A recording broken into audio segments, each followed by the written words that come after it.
Hello. Hi. So I'm here with Mayra. She's a first timer. She's a colleague from the Escola de Idiomas. We used to be to work together 2 years ago. Yeah. But now you're working in Valencia, and this is your first time at IATEFL. And how does it feel? Oh, kind of. I don't know. Scary? Thrilling and overwhelming at the same time. Yeah. It's only the first day. Yeah, I know. And I'm already confused and Really?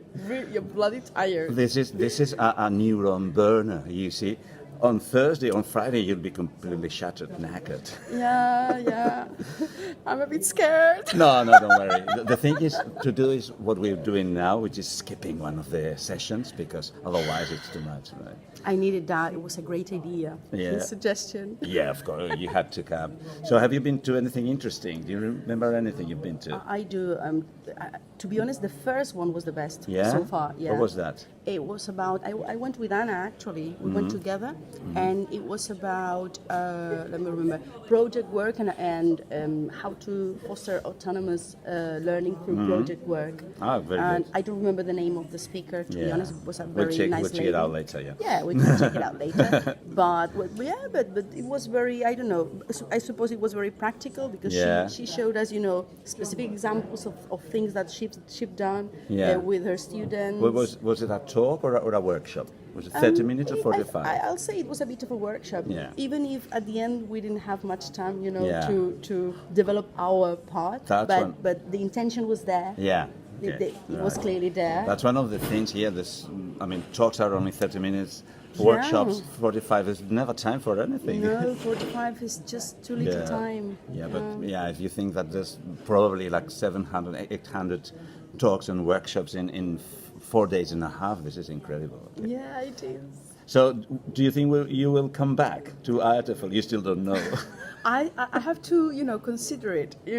After I finish with the whole experience, see how I feel, see what I've collected, and how much I can make of it, and then decide. But I suppose I could come back because I also have friends that would like to join, and I don't know. We'll spread the word, and maybe more people from our schools will come back. Yeah, okay. Come. Yeah, we hear it. It's addictive. You're gonna love it. You can't get enough of this.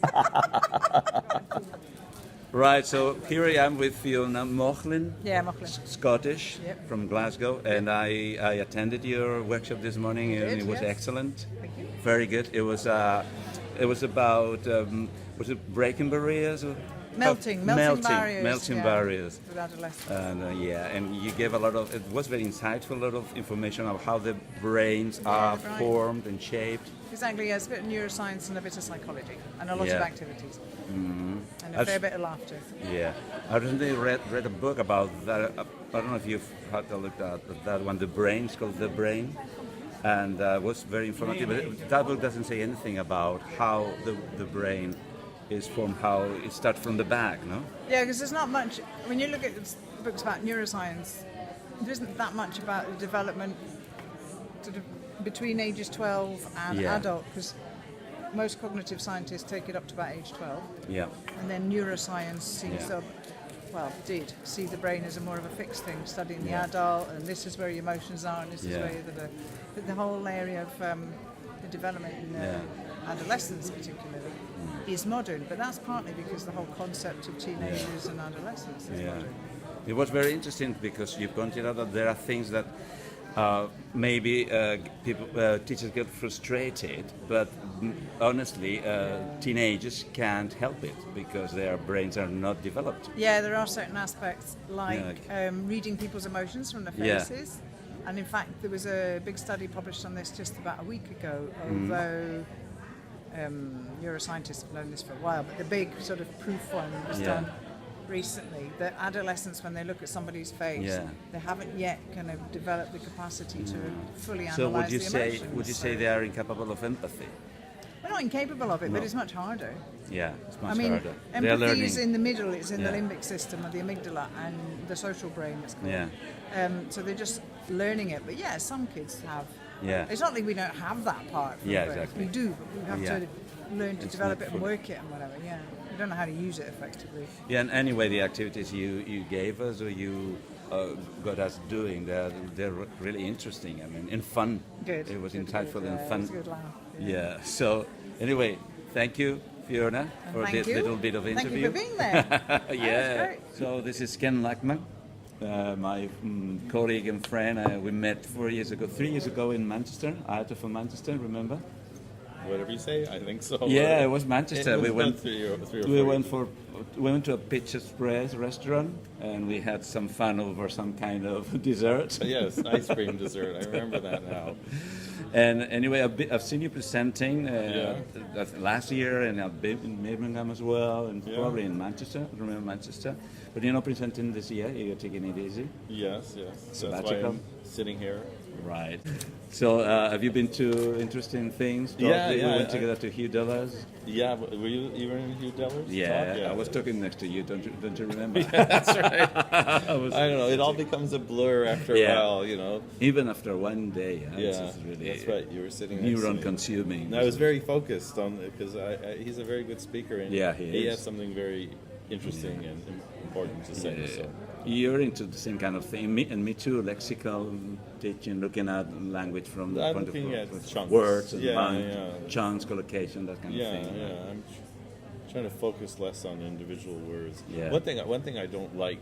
I mean, I work as a CELTA trainer also. Yeah. I In don't- Canada. Yeah, I don't like the focus on individual words. Yeah. It doesn't make any sense because we don't encounter words on their own.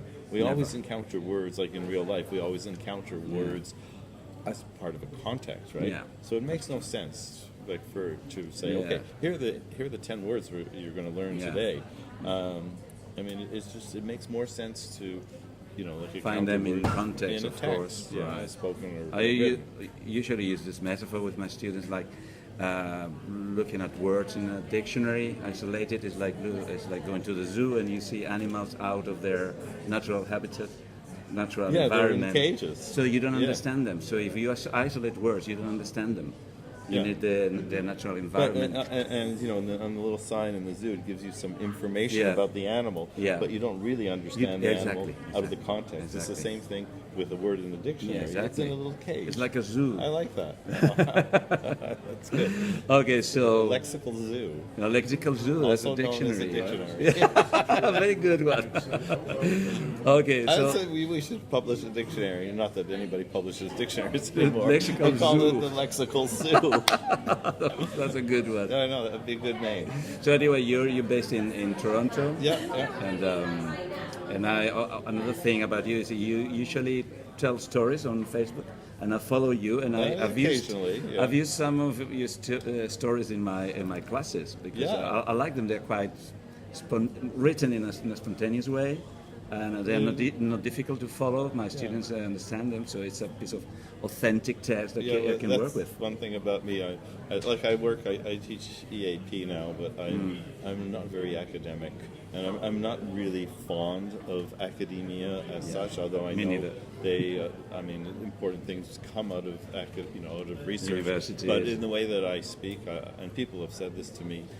When they come to my workshops, they say, "Oh, we really like you as a presenter because you're so real, and your speech is so kind of down to earth." And I don't use a lot of jargon or and that's why my stories can be understood by even beginners. I think language has to be first of all clear and communicative, and you do that. Okay. Anyway, thank you for agreeing to talking to me, and Okay. I'll see you. Well, we'll see you around. And Of have course, a, of course. a pint or two. Oh yeah, at least. Okay, good talking to you. Thanks.